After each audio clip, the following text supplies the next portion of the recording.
So today's video is going to be very relaxed and chilled. I'm in my comfies. I was going to do a blog post on YouTube questions, filming, editing tips, etc. And you guys sent so many good questions in via Twitter that I thought I better just make a video instead, because otherwise it will be a really long and rambly blog post. So I'm just going to answer some of your questions, and a lot of them are quite similar, so it's quite easy to cover a few at the same time. A lot of you asked about lighting, so I'll tell you what lighting I have. I have a ring light over there and a softbox light over there. It's not great. You probably should have like 2 softboxes or 1 ring light in the middle, but because of my setup, there's a bed right there. I haven't got much space.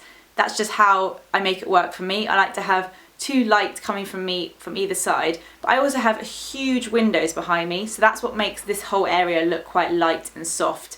I find that if you film just against a kind of flat wall, everything can look a little bit flat. I like to have some space behind me so it's nice and blurry. But if you do want that kind of bright white wall behind you, then I'd recommend having some lights on you and some lights separate on the wall as well. If you're just starting out and you want affordable lighting, that was a question that a lot of you asked as well, I would recommend use natural daylight. So to do that, you'd want to face the window and have the camera. So you'd have window, camera, and then you'd sit facing it, so the light's on you.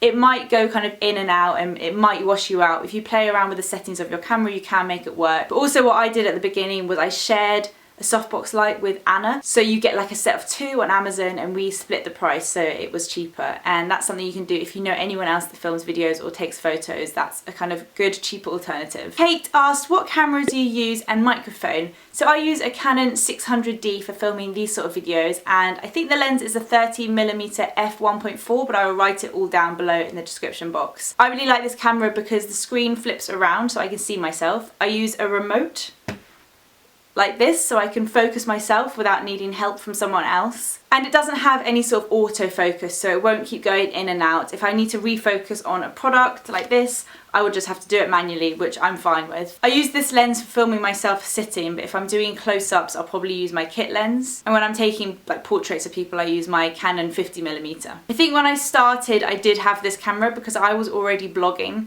So I already had this camera for blogging, so it was easy for me to use this just for videos as well. But there are loads of other cameras that aren't kind of huge SLR cameras that are good for filming as well. I'd say look around, go to somewhere like Curry's or PC World, have a chat with them there, tell them what you want. I'd definitely recommend filming in HD. I think it's really important now. And having the flip screen is really helpful so you can see what you're doing, but it's not essential. Clodak asked, if I was to film YouTube videos on my iPhone, how would I edit them? So I've never filmed on my iPhone because I don't really like the quality. I'm quite picky about kind of HD quality, and I just think it always looks a bit kind of pixelated on the phone. But if you are going to film on your phone, which a lot of people do for vlogs, I would just recommend keeping your phone that way rather than that way, because otherwise it will have space either side of it. So keep your phone landscape when you're filming, and you can edit the same as you would with any other video footage. You just import it into whatever software you're using and it will work just the same. Lara asked, how do you stop yourself worrying about how other people perceive you on the internet? It's difficult. It's quite hard to put yourself out there and you're basically asking people to comment with their opinion. But I am quite like a strong person inside. I have a lot of support from my family and friends, so I don't really let negative comments get to me. But it is hard sometimes. You just have to remember that YouTube has such a huge audience. You are reaching such a huge range of people when you're on there. It's not just people who like beauty or who like you. People can just stumble across your videos at any point, even if they have no idea who you are and they've never watched your videos before. So you can't expect people to instantly love you and like everything you do. There's always going to be opinions. There's always going to be people who comment you don't agree with their opinion and you think, oh my god, I would never write down someone else's video. But you're not going to love everyone in the world, are you? You're not going to get on with everyone. So just take it all with a pinch of salt and don't let it be a reflection of you.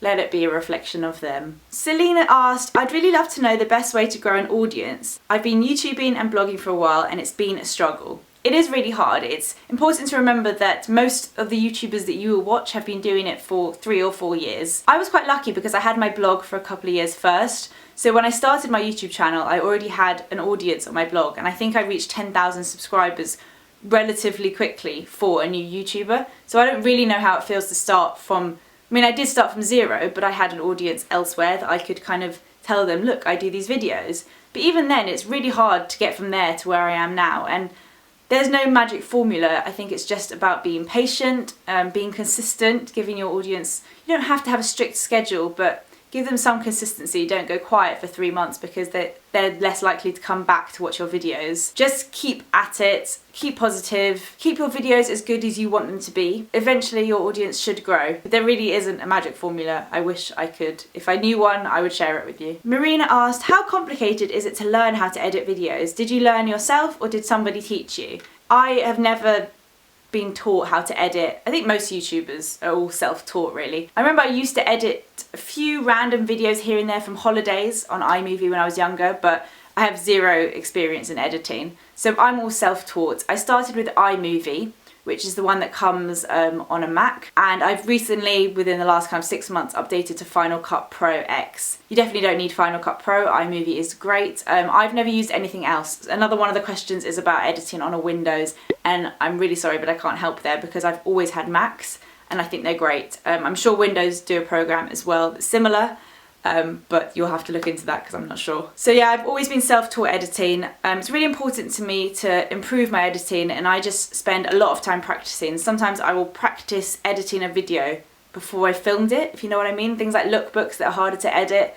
I'm just always trying to find ways to improve my editing. I'm always Googling or searching on YouTube for tips and tricks. And I think editing your videos is part of being a YouTuber, and I'm always proud that if I've worked hard on a video and you guys say, oh, your editing is so good, that just makes me so happy and I'm always very proud of myself. Nisha asked, how do you stay motivated with your channel if you're having a block? It is quite hard to stay motivated, especially if you do videos like beauty, because I mean there's a lot of products out there, but there's only so many times you could do a roundup of red lipsticks or you talk about your brows. I mean, I've definitely repeated myself over the years, but I always try to, if I feel like I'm having a real block, and I normally phone Anna at that point freaking out like, I have nothing to write about or film about, I like to just relax, have a pamper evening, take a bath. Definitely don't sit there with your notepad open trying to think of ideas. Just kind of take yourself out of your normal environment, and normally my friend will say something like, oh, why does my lipstick smear all over my face? And it'll be that moment where I'll think, oh, that's a good idea for a video. That's the phone.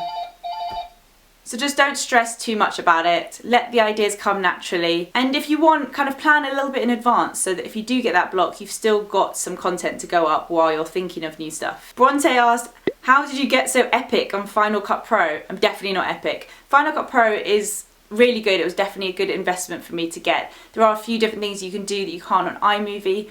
Someone else asked me how I get that mirrored effect. There's lots of kind of effects like that on Final Cut that you can easily implement. It's just spending time learning how to use the software. It took a long time for me and I'm still learning. There's so many things I don't know how to do. But it's just practice, practice, practice. Letitia asked, what do you use to make stills or thumbnails? So for this, I'm sure I don't do it the right way, but it's just the way that works for me. I use a program called Pages, which is kind of like Word for apples, and I put my photo on Pages. I cut and do whatever I want to it first, maybe on iPhoto. I put it on Pages and then I just put text over it, and then I take a screenshot of that and use that as my thumbnail. Thumbnails are kind of a funny size. They're not square, they're not photo shaped, they're slightly longer, more landscape.